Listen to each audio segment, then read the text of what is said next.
నమస్తే అండి. ఈరోజు మనం చాలా టేస్టీ అయిన chicken capsicum masala gravy curry చేసుకుందామండి. ముందు నేను నూనె పెట్టుకున్నాను, నూనె వేడెక్కిందండి.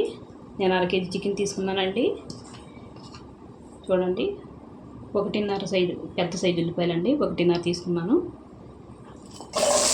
వేసుకుందాం. టమాటాలు అండి, చిన్న సైజు 4 అండి. 2 క్యాప్సికమ్ అండి. చూడండి, ఇది క్యాప్సికమ్. ఇందులో మనం మిక్స్ చేసుకుందామండి. ఇప్పుడు ఉల్లిపాయలు వేగడానికండి నేను మాంసం అయితే పసుపు ఉప్పు వేసి ఉడకబెట్టి తీసుకున్నానండి. దాని గురించి ఇది చూసుకొని వేసుకుందాం. ఉప్పు కొద్దిగా పసుపు వేసుకున్నాం. ఇందులో ఒకసారి కలిపేసుకున్నామండి. ఇది వేగాలండి. ఉల్లిపాయలు కలుపుకుంటుంటే వేగిపోతాయి తొందరగాని. మీడియంలో పెట్టుకున్నానండి మంట. చూడండి, నేను ఇలా ఉడకబెట్టుకున్నానండి ముందే. అంటే గ్రేవీ కర్రీ కదండి, అంటే ముందే ఉడకబెట్టేసుకుంటే ఎక్కువ ఉడకవసరం లేదండి. నీళ్ళు వేసుకొని ఉడకబెట్టేసుకున్నాను. ఉప్పు పసుపు వేసుకొని ఇలా ఉడకబెట్టుకొని పక్కన పెట్టేసుకోవాలండి.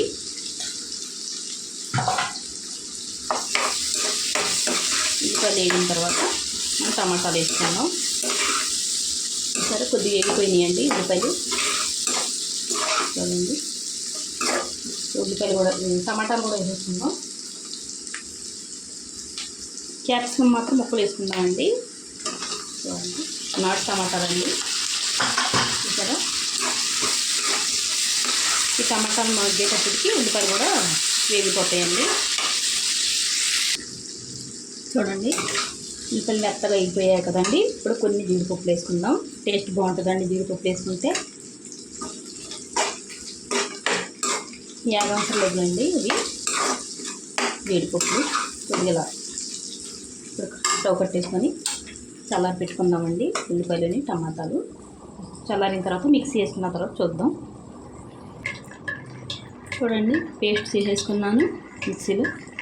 ఈ నూనె ఇందాక ఉంది కదండి, ఇందాక మనం ఉల్లిపాయలు వేసుకున్నాం, అదే నూనె అండి. కొద్దిగా వేసుకున్నాం నూనె.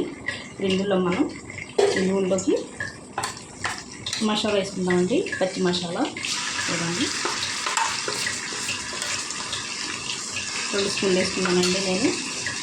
కొద్దిగా వేసుకుందాం పచ్చివాసన పోయే వరకు. ఎందుకంటే మనం ఆల్రెడీ ఉల్లిపాయలు వేపేసుకున్నాం కదండి బాగానే. ఎక్కువ వేయవసరం లేదండి. దాని గురించి ముందే మసాలా వేసుకుంటే ఏగుద్ది బాగాని. సరే, కొద్దిగా ఎక్కువ వేసుకోవాలండి నీసులోకి. మనం మసాలా వేగిన తర్వాత చూద్దామండి. చూడండి, మసాలా అయిపోయిందండి. మనం ఇందులో కారం వేసుకుందాం.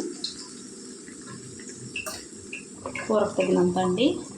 ఎక్కువ తినేవాళ్ళు ఎక్కువ కారం, తక్కువ తినేవాళ్ళు తక్కువ కారం అండి. నేనైతే 4 స్పూన్లు వేసుకున్నాను. చూసుకొని వేసుకుందాం.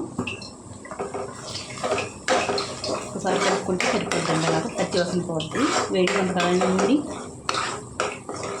మనం పేస్ట్ చేసుకున్నాం కదండి, గ్రేవీ వేసేసుకుందాం ఇందులోకి.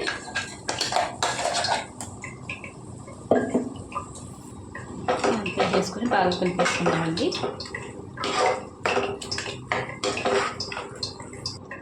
చూడండి, ఇది క్యాప్సికమ్ వేసేసుకుందాం.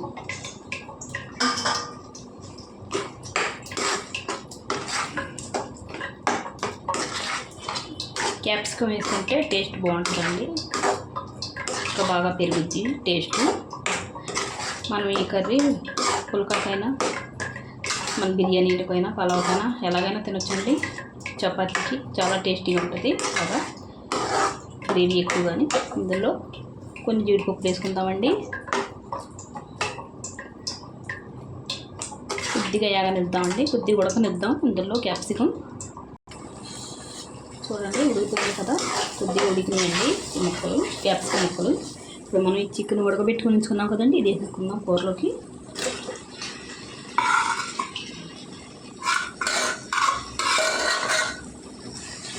బాగా కలుపుకుందామండి గ్రేవీలోకి. కొద్దిసేపు ఇందులో గ్రేవీలో వండుకుందామండి.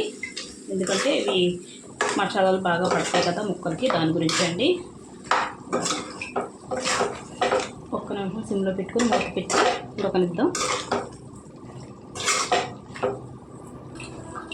చూడండి 5 నిమిషాలు అయిపోయిందండి. ఇప్పుడు మనం నీళ్ళు వేసుకుందాం. ఇందాక మనం మిక్సీలో పేస్ట్ చేసుకున్నాం కదండి, అది కడిగేసుకుంటున్నాను.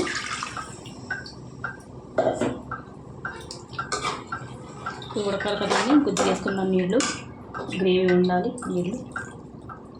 చూసారా, గ్లాసు పావు నీళ్ళు అండి.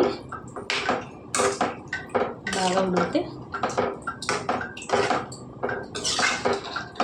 చాలా టేస్టీగా ఉంటుందండి ఇది ఈ కర్రీ. ఒకసారి మీరు ట్రై చేయండి. క్యాప్సికమ్ వేసాం కదండి, చాలా టేస్టీగా ఉంటుంది. మూత పెట్టి వండుకుందాం అన్నట్టు.